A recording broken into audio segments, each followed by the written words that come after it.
Hello everyone, today's video is based on how to use seedling trays. This will be a slightly more detailed version compared to the last one.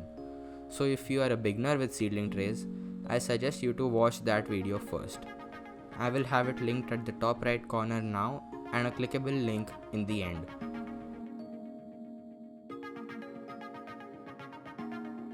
Seedling trays are available in various sizes, shapes and colors. Usually all of them have drainage holes beneath them. If not, you can easily make them yourself with the help of a hot needle.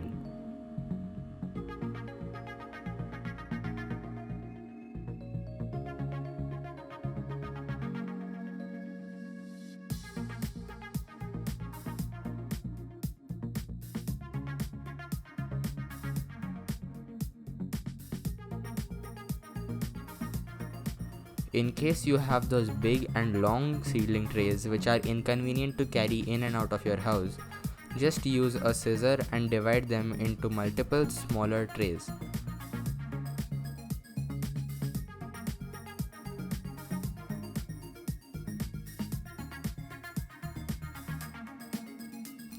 When it comes to the medium in which you are growing your seedlings, you can choose to use regular garden soil, coco peat, direct compost, or even a mix of all of them.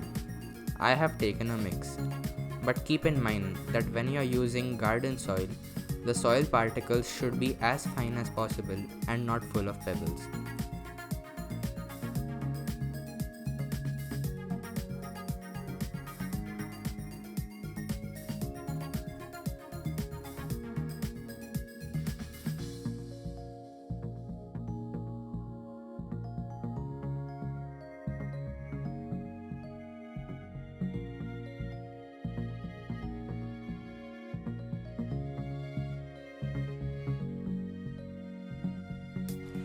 Once you are done with arranging the seedling tray, you can start sowing the seeds.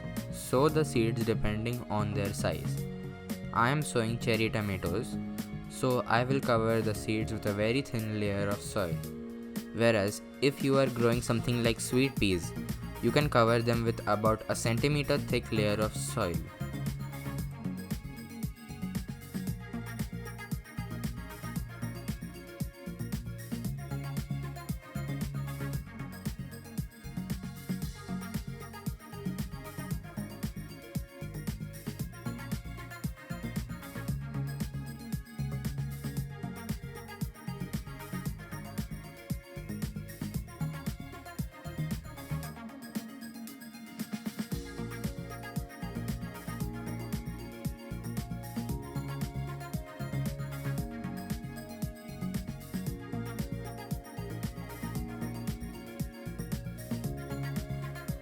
When it comes to watering the plants, use a water sprayer. Do not pour water directly and always keep the soil moist and not drenched in water. If needed, spray water on the plants twice a day.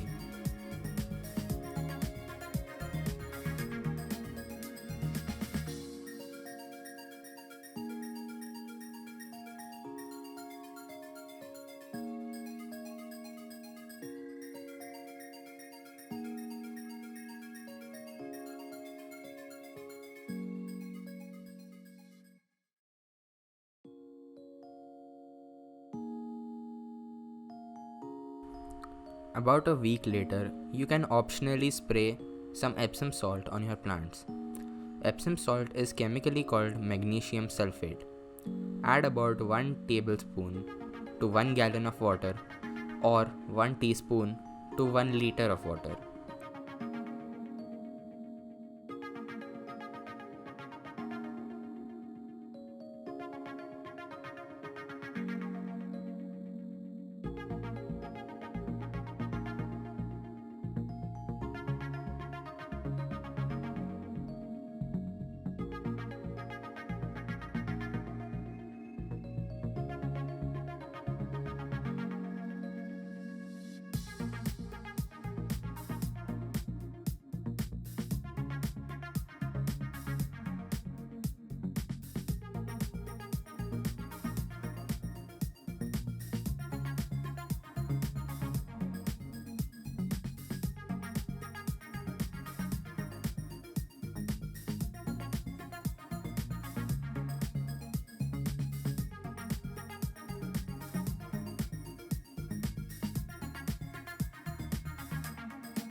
You will know that the plants are ready to transplant when you see more than 4 leaves on the seedling. That is, the true leaves have emerged. One way is by directly using a spoon and scooping out the plant with its root and the soil. And the other is by loosening the soil from the drainage holes below and then removing the plant alone with your fingers. The most important thing to know here is that you must bring all the roots with it.